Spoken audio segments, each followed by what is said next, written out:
एक ऐसी कहानी जहाँ बहू की बोलती जुबान को बदतमीज कहा जाता है, मगर उसी सास की कड़वी बातों को अनुभव मान लिया जाता है। शांति सदन। शांति देवी बहुत ही गुस्सैल थी। उनका मानना था कि बहू को सास के हाथों की कठपुतली होना चाहिए। जो सास कहे उसे चुपचाप बहू मान ले, बिना कोई सवाल जवाब किए। आज शांति देवी सुबह से ही भुनभुनाई हुई थी, क्योंकि जब उन्होंने अपनी बहू मानसी से कहा आज चाय में शक्कर बहुत है, तो मानसी ने पलट कर जवाब में कहा कि अम्मा रोज जितनी ही डाली थी मैंने तो।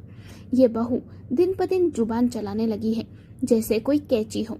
हमारी तो कोई इज्जत ही नहीं रही है इस घर में। मायके में माँ ने कुछ सिखाया नहीं बहू को। दोपहर को जब पड़ोसन उनसे मिलने आई तो उन्होंने सामने बैठी पड़ोसन से कहा। उधर रसोई में मानसी बहू सब कुछ सुन रही थी, लेकिन चुप रही। शाम को जब परिवार खाना खा रहा था तब शांति देवी ने कहा सब्जी अच्छी नहीं बनी, करेले की आज। मानसी ने कहा अम्मा हर बार जैसी ही बनाती हूँ वैसी ही बनाई है, बस आज तेल थोड़ा कम डाला। तो ये सुन सास ने फिर ताना कसा।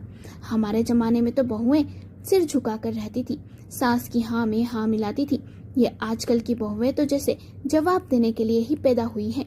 मानसी ने प्लेट नीचे रख दी, धीरे से बोली अम्मा मैं जवाब नहीं देती, मैं बस अपनी इज्जत बचाती हूँ। आपने कहा तुम्हारी माँ ने कुछ सिखाया नहीं, मैं चुप रही। आपने कहा तुम्हारी तेरी बनी हुई रोटियां तो कुत्ता भी न खाए, मैं चुप रही। आपने सबके सामने कहा इस घर का माहौल ही बिगाड़ दिया है इसने तो, मैं फिर भी चुप रही। पर रोज रोज मुझसे बर्दाश्त नहीं होता। पर आज मैंने कुछ कह दिया तो मेरी जुबान कैची लगने लगी। कमरे में सन्नाटा सा छा गया। उमेश ने पानी का गिलास नीचे रखा और कहा माँ अगर मानसी की जुबान कैची है तो आपने सालों से उसके आत्मसम्मान की चादर काट काट कर क्या सिलाई मशीन चला रही थी। शांति देवी मौन थी।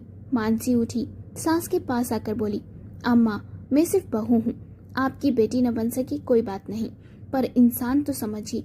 जुबान मेरी है लेकिन लहजा आपके व्यवहार का आईना है।